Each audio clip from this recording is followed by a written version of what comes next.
नमस्कार, मैं इरफान।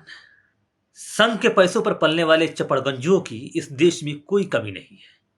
उन्हें बिना ढूंढे वो मिल जाते हैं। आज दिल्ली में लोग जुमा की नमाज अदा कर रहे थे। इस दौरान मस्जिद में काफी भीड़ होने की वजह से कुछ लोग सड़क के किनारे नमाज अदा करने लगे। इस दौरान संघ के टुकड़ों पर पलने वाला एक सिपाही आया और लोगों को पीछे से मारना शुरू कर दिया। जब वो मार रहा था तो उस दौरान लोग सजदे में थे। मार खाने की वजह से कुछ बच्चे खड़े भी हो गए, लेकिन एक नौजवान जो वैसे ही नियत बांधा रहा। अब जरा सोचिए, एक समुदाय के आस्था से खेलना क्या उचित है? पहले हम समझते थे कि ये हरकत यानी कि जो ओजी हरकत है, ये सिर्फ जाहिल कर रहे हैं, यानी कि इस देश में जो शिक्षित लोग नहीं है वही कर रहे हैं। लेकिन अब एक बात समझ में आने लगी है कि नहीं, इन नफरती चिंटुओं की तादाद उन लोगों में भी है जो शिक्षित है। ये उन लोगों में भी बैठे हुए हैं जो देश के लिए कीड़े हैं, जो देश के लिए काफी खतरनाक हैं। इन्हें आप पहचानिए।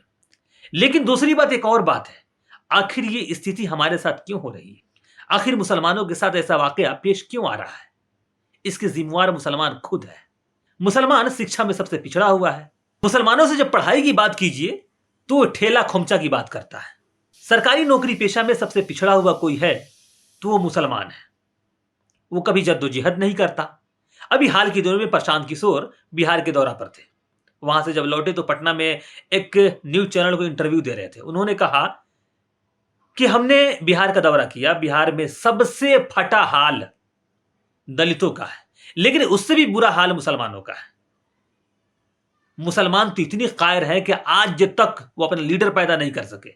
इसके अलावा हफ्ता में 7 दिन गोश्त खाएंगे, लेकिन बच्चा को पढ़ाने के लिए उनके पास पैसे नहीं है। जब उन्हें कव्वाली सुनना होगा या नाच सुनना होगा या गाना बजाना सुनना होगा तो अपने कम्युनिटी में मुसलमान पैसा जमा कर लेगा, लेकिन बच्चा जब पढ़ाना होगा तो हाथ खड़ा कर देगा, कह देगा हमारे पास कमाई ही नहीं है। गोश्त खाना होगा हर रोज तो वो कहीं ना कहीं से पैसा कमा कर लाएगा, लेकिन जब पढ़ाने की बात होगी तो कह देगा कि हमारी रोजगार में इतनी ताकत नहीं, इतनी दम नहीं है कि हम अपने बच्चे को पढ़ा सके।